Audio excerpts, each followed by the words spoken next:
한 것은 이 사바세계의 모습이기 때문에 문제는 이제 여러분 각자가 평안해야 돼요. 평안하려면 각 개개인별로 중생 모두가 개개업이 있거든요. 업이 자업이라 그러는데 그 업이 없어져야 돼요. 그래서 맨날 우리가 이제 억장소멸 하잖아요. 그러니까 업이 큰 사람들은 어려움이 많아. 업이 작거나 업이 없는 사람들은 대체적으로 편안해요. 그러니까 늘 말씀드렸다시피 부처님께서는 업이 전혀 없죠. 그래서 매일이 평안해요. 일일시오일이고, 그리고 찰나찰나가 생사가 없어. 그래서 이제 그거를 소위 요식한 말로 중도라고 해요. 중도. 다른 말로 니르바나 열반 그러기도 하고, 삼맥삼보리 그러기도 하고, 견성 성불 그러기도 하고. 그러니까 업이 작동하지 않는, 그걸 정멸하라고 해요. 정멸. 그러니까 고요적자 멸할멸자, 고요함도 사라졌다는 말이에요. 그래서 우리가 매일 정멸복음이라는 말도 있잖아요. 안이비설신의 눈, 귀, 코, 혀, 몸, 그리고 머리 생각으로 여러 가지 오만 생각을 다 해요. 여기에서 이제 그 소위 육근에 의해서 육경이 생겨. 눈으로 보는 상대가 생기고, 귀로 듣는 소리가 생기고, 코로 맡는 냄새가 생기고, 혀로 맛을 보는 이제 맛, 또 몸으로 부딪히는 부드럽다, 아프다, 업이 생겨요. 대상이 생겨요. 그리고 이 뇌가 있으니까 그 저장이 돼 있어. 이게 어디까지 저장이 돼 있냐면 수억 전에 살았던 그 전생들이 전부 저장이 돼 있어요. 지금 제가 말씀드리는 이것도 저장이 되겠죠? 근데 그 저장이 제대로 되면 좋은데 제대로 안 돼. 안 되게 돼 있어요. 왜냐하면 하나를 저장해야 되는데 꼭 지 맘대로 두 가지를 저장을 해. 이게 기둥이다 이렇게 보면 그것만 저장하면 되거든. 근데 이놈은 기둥을 굵다, 뭐 작다, 크다, 뭐 빨갛다, 금이 같다, 지 혼자 이제 그걸 만들어서 저장을 시켜요. 그리고 그게 이제 진짜로 믿어. 이제 그런 것들로 인해서 중생은 업이 생기고 오류가 생겨. 업을 이걸 없애야 되는 게 가장 중요해요. 내 업이 없어져야 주변도 좋아져요. 가족도 좋아지고, 또 이웃도 좋아지고, 사회, 국가도 좋아지고, 세상이 좋아져. 내가 좋아져야 된다 이 말이에요. 내가 좋아지면 다 좋아져가지고 완벽히 좋아지는 세상을 뭐라고 해요? 극락 또는 정토라고 해요. 자, 그래서 내가 좋아져야 된다. 내 업이 사라져야 된다. 내 업이 사라져야 세상이 좋아진다. 좋지 않은 업들이 이렇게 뭉치는 것을 악업에 의한 공업이라고 해요. 그래서 다툼이 생기고, 전쟁도 생기고, 살인도 생기고, 이게 좋지 않은 업들이 부딪혀서 좋지 않은 일들이 벌어지는 거예요. 긴 숟가락이 있으면 지옥에서는 길어서 못 먹어. 숟가락이 길어서 못 먹어. 근데 극락에서는 서로 떠먹여준다 이 말이지. 근데 그게 이제 악업과 선업의 차이예요. 그래서 우리는 선업을 지어야 돼. 선업을 지어야 악업이 사라지고, 악업이 사라져야 괴로운 일이 안 생겨요. 그러니까 만약에 여러분들이 괴로운 일이 만약에 생겼다 그러면 괴로운 일이 상대방에 의해서 생긴 게 아니에요. 원래 그게 이제 착각이야.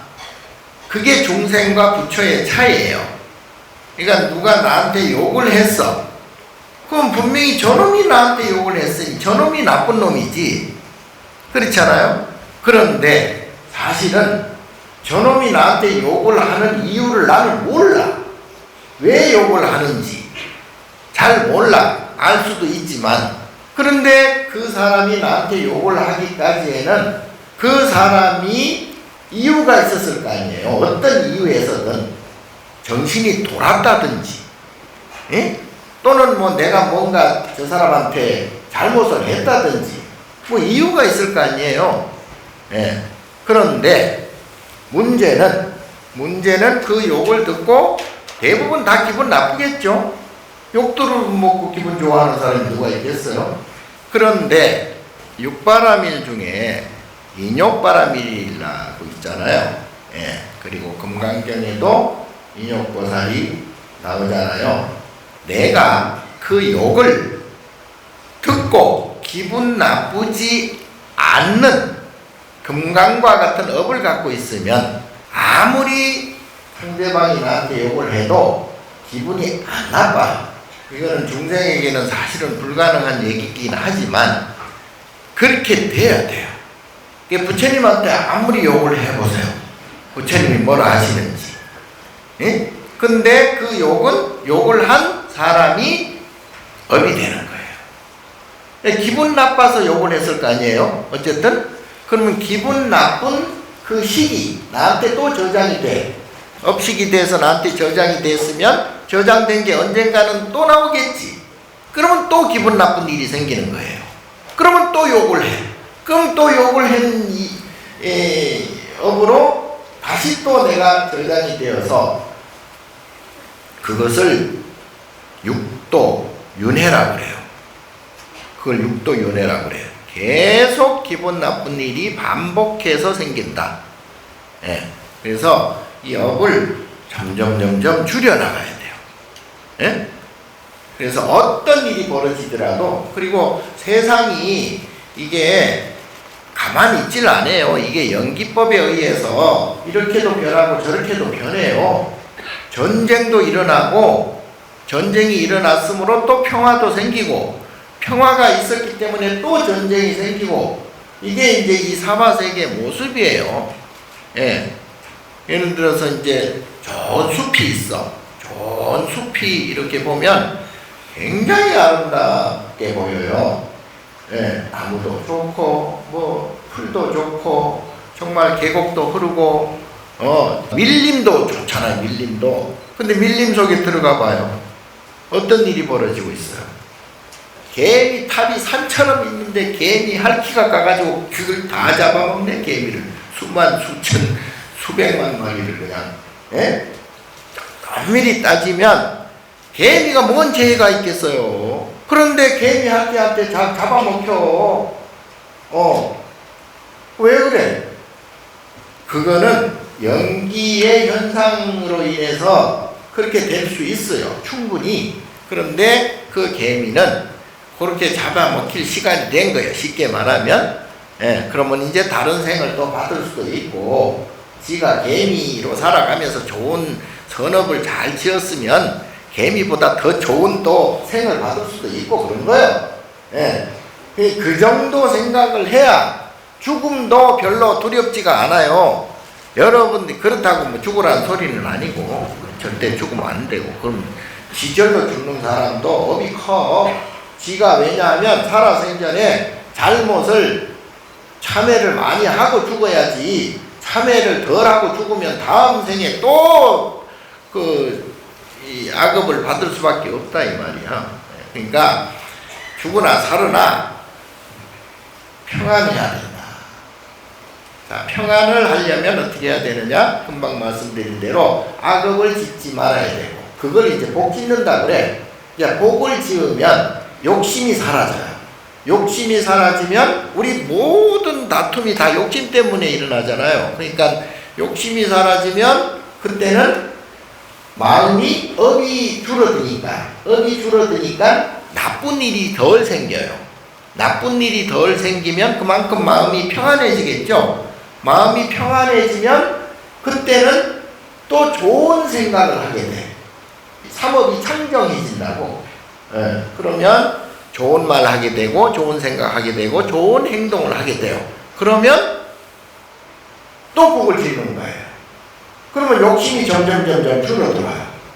그러면 업이 그만큼 또 줄어들고, 업이 줄어들면 나쁜 일이 생기지 않고, 나쁜 일이 생기지 않으면 또 좋은 삼업이 청정해서 바람일행을 하게 되고 보살행을 하게 된다. 그렇게 하려면 좀 생각을 조금 줄여야 돼. 머리를 덜 굴려야 됩니다. 선은 뭐예요? 무념, 무상 또는 방하착 그래요. 무조건 놓아라. 왜? 거기에 이유를 자꾸 달고 거기에 자꾸 시시비비를 하고 거기에 자꾸 머리 쓰고 거기 자꾸 그냥 계율을 어기고 이래버리면 점점 악업이 쌓여서 점점 좋지 않은 일들이 자꾸 생긴다고. 이거는 망보불변의 법칙이에요. 물리학 가운데 질량 보존의 법칙이라는 게 있거든요. 중학교 다녔으면 알 텐데 질량이 뭐예요? 산소가 있고 공기가 있고요. 그 다음에 고체가 있죠. 고체. 그 다음에 액체, 물 액체가 있고 그 다음에 공기, 기체가 있다고. 세 가지가 이 세상의 물질을 이루잖아요. 얼음이 녹으면 액체가 되고 액체가 증발되면 기체가 되고. 그런데 요 세 개가 질량이 똑같다는 얘기예요. 그러니까 고체라 해서 무거운 게 아니고 액체라 해서 더 무거운 게 아니고 기체라 해서 무겁지 않은 게 아니다 이 말이에요. 그러니까 기체의 무게나 고체의 무게나 액체의 무게는 똑같아. 근데 왜 이런 얘기를 하겠어요? 그게 질과 크, 양이 똑같다는 얘기예요. 그 말은 곧 무슨 얘기냐? 내가 여기에 있든 저기에 있든 내 업은 똑같다. 내가 이렇게 살든 저렇게 살든 내 업은 똑같다. 내가 높은 사람이건 낮은 사람이건 업은 똑같다. 높은 사람이라고 해가지고 괴로움이 없느냐? 아니죠. 돈이 많다고 해서 괴로움이 없느냐? 아니야. 그렇다고 못 산다고 즐거움이 없느냐? 아니에요. 내가 신분이 낮은 사람이라고 해서 업이 크냐? 아니에요. 상관이 없어요. 이 부라든가 부자라든가 또는 명예가 높다거나 또는 뭐 잘생겨 보이려거나 또는 너무 젊어 보이려고 그냥 난리를 친다거나 이런 거는 별로 업에 영향이 없어요. 내 업을 없애려면, 즉 괴로움을 없애려면 일단 쉽게 말하면 욕심을 줄여야 되고, 욕심을 줄이기 위해서는 우리가 계율을 잘 지키고 바람일행을 자꾸 해야 돼. 그래서 자꾸 보시해라, 계율을 지켜라, 참아라, 노력 정진해라, 그리고 선명상 해야 된다 이 말이에요. 선명상. 그래서 제가 자꾸 선명상을 하라고 하는 거예요. 선명상이 그냥 가만히 앉아가지고 가만히 멍청하게 있는 게 선명상은 아니고, 선명상은 한마디로 욕심을 줄이기 위해서 생각을 줄이고, 화딱지가 난다가 해가지고 내가 성질을 부리거나 이러면 안 돼. 그 삼독심을 줄여나가는 게 선명상이에요. 그러니까 탐욕, 그리고 성냄, 쓸데없이 잔머리 쓰는 이런 거 하지 말라고 선명상을 하는 거예요. 그래서 내가 일을 할 때도 마음을 편안하게 욕심을 줄이고 무념무상으로 다 부처님 알아서 하시겠지, 다 도와주시겠지, 그리고 이 세상의 연기법이 다 그냥 그렇게 돌아가는 거지, 이렇게 마음을 턱 놓아버리는 그게 선명상이에요. 그렇게 되면 줘도 주는 바 없이 주게 된다고. 그걸 무주사꽃이라 그러잖아. 줘놓고 그냥 막 아이고 저거 아까운 거 개이 좋네, 아이 저건 내가 내 거 받아놓고 나한테는 보답이 없네, 이래버리면은 그는 준 게 아니요. 그런 거 하지 말자. 자, 어쨌든 그래서 올해는 제발 욕심 조금 줄이시고, 욕심 부린다고 해서 다 되는 것도 아니고요. 욕심이 크면 클수록 업이 그만큼 커져요. 욕심을 왜 부리겠어? 내가 즐겁고 행복하고 내가 기쁘기 위해서 욕심을 부리는 거 아니에요. 먹는 것도 그렇고 듣는 것도 그렇고 보는 것도 그렇고 다 그 욕심이라는 게 전부 내가 좋으려고 욕심 부리는 거 아니에요. 좋은 것에는 질량 보존의 법칙처럼 좋은 것에는 나쁜 것이 반드시 따라가게 돼 있어요. 우리가 뭐 대낮만 있나? 대낮 있으면 밤이 있고, 해가 뜨면 해가 지고, 밀물이 들어오면 썰물이 돼서 나가고, 거기에는 0.1mm도 틀림이 없어요. 이걸 인과의 법칙이라고 그래요. 그러니까 내가 무조건 좋다고 해가지고 좋은 게 아니라니까. 자, 그래서 올해는 부처님께서 말씀하셨다시피 정말 흙 속에서도 꾸중물 속에서도 연꽃이 피어나는 것처럼, 예? 그리고 아무리 센 바람이 불어도 내가 그물이 되어버리면 그걸 막지 말고 그물이 되어버리면 아무리 센 바람도 다 지나가게 돼 있죠. 예. 그리고 사자는 소리에 놀라지 않는다. 예? 내가 사자가 되는 거예요. 사자가 된다는 것은 내가 곧 업이 그만큼 없다는 얘기예요. 그러니까 한마디로 겁나는 게 없다. 예. 내가 업이 없으면 겁이 안 나요. 겁이 많은 사람은 업이 많은 사람이야. 예. 그러니까 뭐 죽는 것도 겁나고 아픈 것도 겁나고 돈 없는 것도 겁나고 다치는 것도 겁나고 뭐 뺏기는 것도 겁나고 겁나는 게 겁나게 많아. 예. 그러니까 겁을 좀 없애야 돼요. 그래서 올해는 복을 많이 지으려면 많이 보시하고 그리고 많이 참고 삼독심 줄이고 그렇게 하면 나머지는 부처님 불보살님들이 다 알아서 해줘요. 의심병들이 많아가지고 그러면 안 되는겨. 자, 그래서 올해는 그렇게 복을 많이 지으시고 건강하시고 그래서 소원성취를 하시고 정말 멋있는 그런 을사년이 되길 바라고, 이 욕심이 자꾸 이제 생기는 이유 중에 하나가 이제 그 자꾸 가르는 습관이 있거든요. 인간들에게는 이것과 저것, 좋은 것, 나쁜 것, 아름다운 것, 추한 것, 큰 것, 작은 것, 이 자꾸 이 경계를 지으려고 해요. 그래서 어떤 스님이 제자들을 모아놓고 가운데 마당에 큰 원을 그렸어. 원을 그려놓고 제자들한테 이 안에 들어가는 놈도 죽는다. 밖에 있어도 죽는다. 요거를 풀어라. 그러고 가셨어. 나쁜 머리를 굴리면 어떻게 되겠어요? 안 돌아가는 거예요, 이게. 예? 그냥 해가 지는 무렵에 큰 스님께서 오셨어. 아직도 원이 그대로 있어. 근데 그 중에 어떤 제자, 어린 제자가 탁 오더니 손으로 그냥 그걸 막 지워버렸어. 그 제자가 그 큰 스님의 법을 이었어. 간단하잖아. 경계를 없앴다. 경계를 없애버리니까 안과 밖이 사라졌잖아요. 이것과 저것이 사라졌잖아요. 그래서 큰 스님이 왜 원을 그렸느냐? 마음에 분별, 경계를 자꾸 짓지 마라. 있는 그대로 좀 봐라. 기둥을 그냥 기둥으로 봐라. 저 기둥이 좋은 기둥이니 잘못된 기둥이니 이렇게 보지 마라.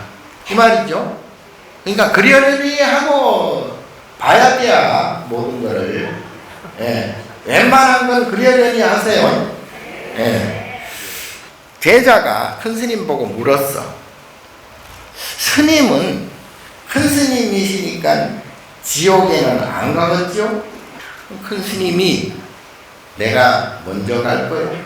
아니 큰 스님이 그 도도 통하시고 깨친 스님께서 어찌게 지옥을 가십니까? 그랬더니 내가 지옥에 안 가면 니를 어떻게 보겠는가? 이해가 됩니까? 네. 자, 지금 감동적인 얘기를 하나 해줄게요. 어떤 사람이 높은 언덕 위에 살았어요. 근데 그 집으로 올라가려면 계단을 14계단이나 올라가요. 이 사람이 어느 날 불행이 찾아옵니다. 몸이 아파. 근육이 점점 굳어져가고 다리에 힘이 없어. 걷는 것도 굉장히 힘들어요. 그런 희귀병에 걸렸어요. 그래서 어느 날 겨우겨우 병원을 갑니다. 운전을 겨우겨우 해서 병원을 갔어요. 의사는 이 병은 더 이상 고칠 수가 없는 것 같습니다. 그래서 이 낙심한 사람이 하루하루 죽음을 기다리면서 살아가요. 14개의 계단을 겨우겨우 점점 올라가는 게 힘들어요. 그래서 마지막으로 병원에 가서 마지막 진찰을 받고 가겠다. 그리고 차를 몰고 가는데 갑자기 내가 이러다가 다리가 마비가 오면 어떻게 되지? 다행히 병원에 갔다가 돌아오는 길에 점점 이 다리가 이제 굳어져가. 더 이상 이 밟을 힘이 없어. 그래서 내리막길에 브레이크가 멈추지가 않아. 그리고 차를 부딪혔어요. 그리고 펑크가 났어. 비는 그냥 억수같이 내리는데 큰일 났어. 사람은 안 보여. 근데 마침 조그마한 아이가 지나갑니다. 아이를 보고 혹시 집에 어른이 계시면 좀 나를 도와달라. 아이가 집에 가더니 할아버지를 모시고 오는 거야. 할아버지가 이렇게 오시더니 안구를 떼어오는 거예요. 바퀴를. 그리고 가시려고 하는데 이 양반이 너무 고마운 거야. 그래가지고 돈을 드렸어요. 돈을 드리니까 할아버지는 혼치만치 하는 거야. 그래서 속으로 아니 이 사람이 나를 무시를 하나? 에? 아무 말도 없이. 그리고 가는 거예요. 그래서 여보시오 이거 고마우니까 이 돈이라도 좀 가져가시오. 그러니까 얘기가 하는 말이 우리 할아버지는 장님입니다. 이 할아버지는 못 보는 거예요. 근데 이제 자기의 경험에 의해서 이제 그걸 고치기는 고쳤죠. 그래서 이 사람이 생각하기를 저렇게 앞이 안 보이는 분도 남을 위해서 이렇게 좋은 일을 하고 이렇게 살아가시는데 내가 이 다리 조금 마비가 온다 해가지고 내가 이럴 수가 없다. 나도 열심히 살아야 되겠다. 그래가지고 그 다음에 그 사람이 잘 살았다는 그런 얘기가 있습니다. 감동하지 않나요?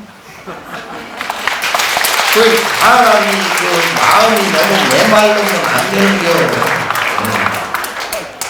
좀 소말리아 전쟁 때 이런 일이 또 있었습니다. 소말리아 유명하잖아요. 그 마을 사람이 거의 다 죽었어. 빼짝 마른 애가 구걸을 하는 거예요. 그래서 이 군인이 사과를 하나 먹던 사과를 줬어요. 줬더니 애기가 그 사과를 하나 들고 기어가는 거야. 지가 안 먹고 한참을 기어가더니 거기에 가니까 지 동생이 있는 거예요.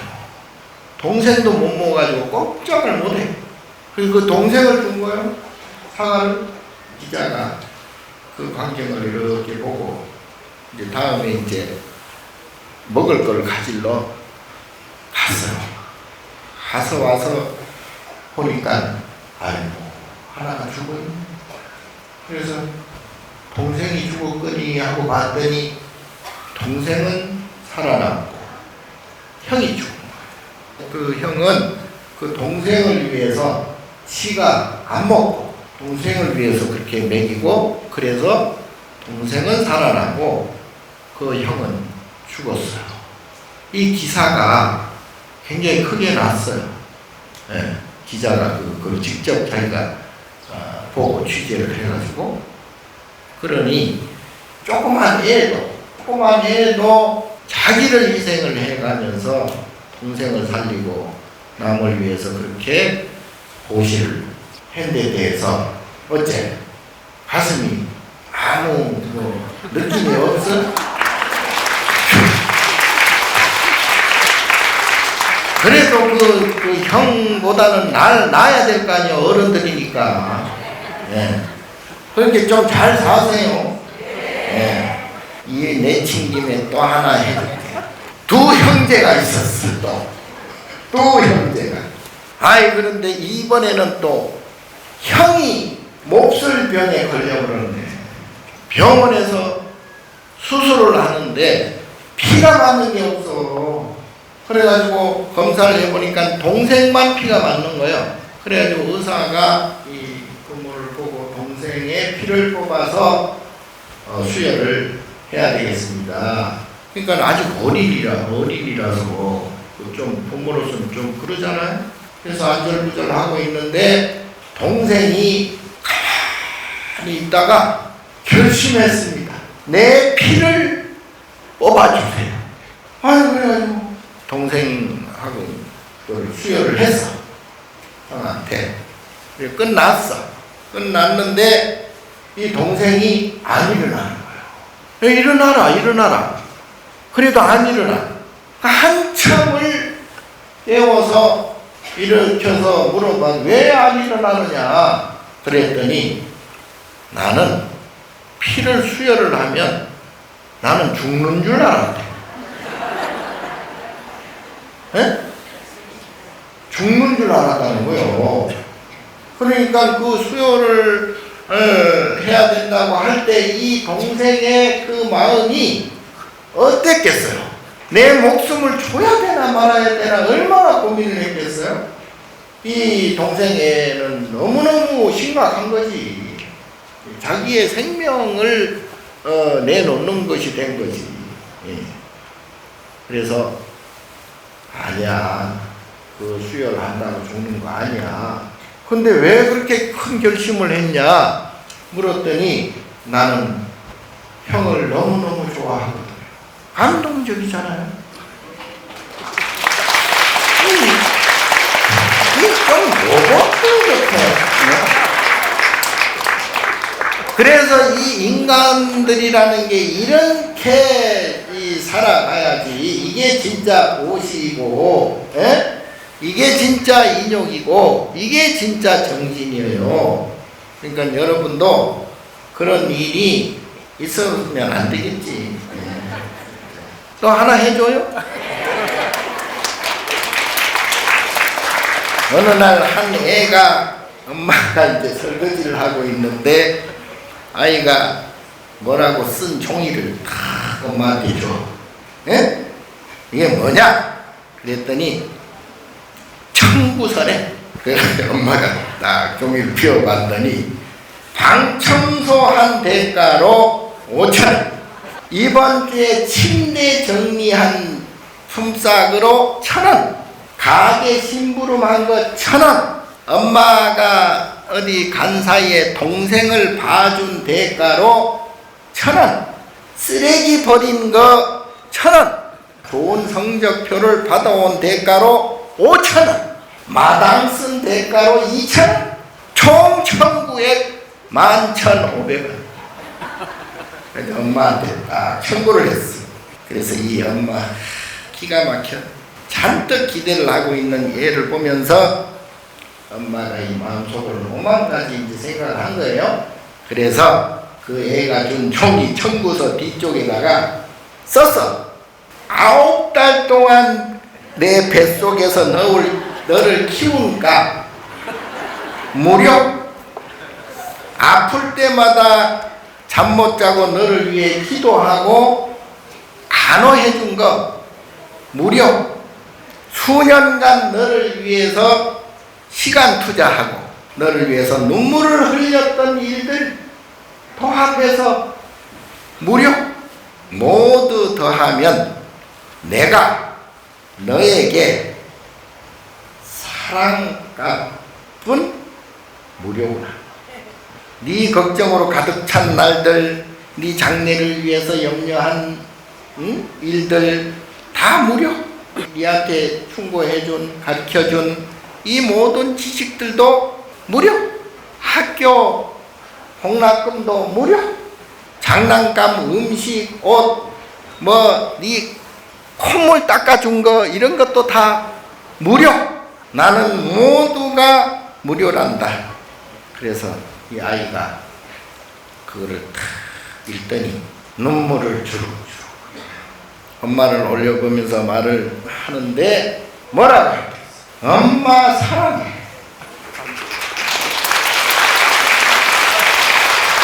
그리고 펜을 딱 들더니 크게 썼어. Paint in full. 영어 모르지?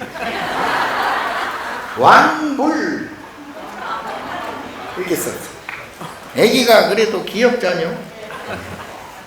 올해 좀 이 가슴을 따뜻하게 보내시라고 좀 세상이 좀 거시기 하잖요. 그러니까 아내가 곁을 떠난 지 4년. 내 아내. 내 아내의 지금도 아내의 자리가 너무나 크기만 합니다. 이게 이제 어느 아빠의 편지입니다. 어느 날 출장으로 아이에게 아침도 챙겨주지 못하고 집을 나섰습니다. 그날 저녁 아이와 인사를 나눈 뒤 양복 상의를 아무렇게나 벗어놓고 침대에 벌렁 누워버렸습니다. 그 순간 뭔가 느껴졌습니다. 빨간 양념국과 숟가락만한 퉁퉁 부른 라면이 이불에 퍼질러진 게 아니겠습니까? 컵라면이 이불 속에 있었던 것입니다. 이게 무슨 일인가? 뒷전으로 하고 자기 방에서 동화책을 읽던 아이를 붙잡아서 엉덩이를 마구 때렸습니다. 왜 아빠를 속상하게 하냐? 멈추지 않고 때리고 있는데 아들 녀석의 울음 섞인 몇 마디가 손을 멈추게 했습니다.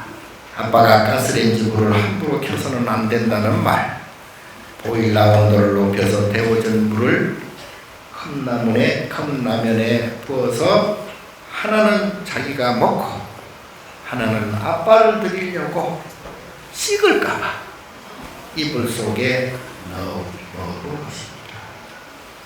웃을 일이 아니오. 지금 아들의 말을 듣고 화장실에 가서 수돗물을 틀어놓고 한없이 울었습니다. 그동안 엄마의 빈자리를 채우려고 많이 노력을 했습니다만 7살 학교 갈 나이 얼마 전 매를 들었습니다. 유치원에 오지 않았다고 전화가 왔습니다. 조퇴를 하고 집에 와서 아이를 찾았습니다. 놀이터에서 놀고 있기에 애를 붙잡고 또 엉덩이를 막 때렸습니다. 변명을 하지 않고 잘못했다고만 빌었습니다. 나중에 한 사실이지만 그날 유치원에서는 부모를 불러놓고 재롱잔치를 한 날이라고 했습니다. 그날 이후 아이는 글자를 배워서 방에 틀어박혀 글만 써대고 있었습니다. 크리스마스 날 전화가 한 통 왔습니다. 동네 우체국 출장소였는데 아이가 주소도 쓰지 않고 우표도 붙이지 않은 채 편지 300통을 넣는 바람에 우체국 업무가 많이 나왔습니다. 또 애를 붙잡고 매를 들었습니다. 이번에도 변명하지 않고 잘못했다는 말만 되풀이했습니다. 그리고 엄마에게 쓴 편지라고 했습니다. 그럼 왜 이렇게 많은 편지를 보냈느냐? 그러자 아이는 그동안 키가 닿지 않아서 우체통에 넣지를 못해. 그래서 그걸 집에다가 쌓아놨던 거야. 근데 어느 날 우체통에 키가 자랐던 거지. 그래서 한꺼번에 그 300통을 다 집어넣는다는 거예요. 그리고 엄마는 하늘나라에 있다고 다음부터는 적어서 태우면 엄마가 볼 수 있겠다고 하면서 이제는 우체통에 넣지 않겠다고 했습니다. 그리고 밖으로 편지를 들고 나간 뒤 아빠가 라이터를 켰습니다. 그러다가 문득 무슨 내용으로 썼는가 궁금해서 하나를 읽어봤습니다. 아이는 이렇게 적었습니다. 보고 싶은 엄마에게. 엄마, 지난주에 우리 유치원에서 재롱잔치를 했어. 근데 나는 엄마가 없어서 가지 않았어. 아빠한테 말하면 엄마 생각날까봐 말을 하지 못했어. 아빠가 날 막 찾는 소리에 그냥 혼자서 재미있게 노는 척을 했어. 그래서 아빠가 날 마구 때렸는데 얘기하면 아빠가 또 울까봐 절대로 얘기를 안 했어. 이 편지를 읽고 아빠가 아주 통곡을 했다고. 애가 귀엽잖아요. 아름다운 그런 아빠와 아들의 얘기였습니다. 사람이 살아가는데 마음이 참 신기하지요. 예, 서로 감동도 주고 감동도 먹고 그럴 텐데 어쨌든 마음을 어떻게 먹느냐에 따라서 세상도 달라지고 세상에 보는 눈도 달라지고 그리고 내가 마음이 스스로 편안하게 할 수도 있습니다. 여러분들은 올해는 제가 늘 선명상 말씀드렸고 앞으로 봄에 또 우리 조교사에서 선명상 릴레이 법회 이런 것도 할 겁니다. 근데 선명사는 아시다시피 아까 말씀드린 대로 내가 마음을 편안하게 해야 돼요. 내가 마음을 편안하게 하기 위해서는 잠깐 생각을 멈추고 잠깐 욕심을 멈추고 그리고 도저히 안 되겠다 그러면 염불하고 기도하고 또 큰 소리로 고성연불도 하고 경도 읽고 그리고 참선도 하고 이런 식으로 해서 자기 마음을 자꾸 차분차분하게 낮춰야 돼요. 강화착이죠. 그래서 5초 명상. 일단 성질 날 때, 화가 날 때, 막 참을 수 없을 때 이때는 5초만 참으면 그게 달라져요. 특히 운전할 때 성질 나가지고 막 하다가는 그냥 보복 운전도 되고 그러다가 사고도 나고 그래요. 그러니까 5초만 참아라. 5초만 선명상을 해라. 그리고 하루에 여러분들이야 뭐 매일 기도하시고 하니까 뭐 특별히 또 따로 안 해도 되겠습니다만은 그래도 하루에 5분 이상은 가만히 생각을 비우고 가만히 몸도 좀 가만히 좌정시키고 그래서 5분 동안 잠깐 이렇게 멈추는 그런 훈련을 하다 보면 웬만한 일은 잘 넘어갈 수가 있습니다. 그래서 5분, 10분, 1시간 하면 더 좋고요. 그리고 그것도 좀 잘 안 되면 그냥 반야심경 한 편, 천수경 한 편, 더 시간이 있으면 금강경 한 편, 이렇게. 그리고 이제 조계사 와서 참배 열심히 절도 하시고, 무릎 아프신 분들은 그냥 뻗어도 돼. 이렇게 선명상을 하시고, 무시로 해야 돼. 무시로 명상이라고, 무시로. 시시때 때, 가릴 것 없이, 아침, 저녁, 점심 가릴 것 없이, 원래 스님들은 와서 또 하거든. 잠을 자면서도, 누워서도 손을 해요. 그리고 몽중일이라 그래가지고, 잠을 자면서, 꿈을 꾸면서도 선을 해요. 그렇게 해야 마음이 평안해진다. 차분해진다. 그래야 지혜가 생겨. 그러니까 마음을 편안하게 생각을 줄이고 욕심을 줄이면, 탐진치 삼독심을 줄이면 그때는 지혜가 생긴다. 편안한 가운데. 그러니까 올해는 가족들한테도 그렇게 좀 권유를 하시고 같이 그렇게 평안한 한 해가 되시기를 기도드립니다.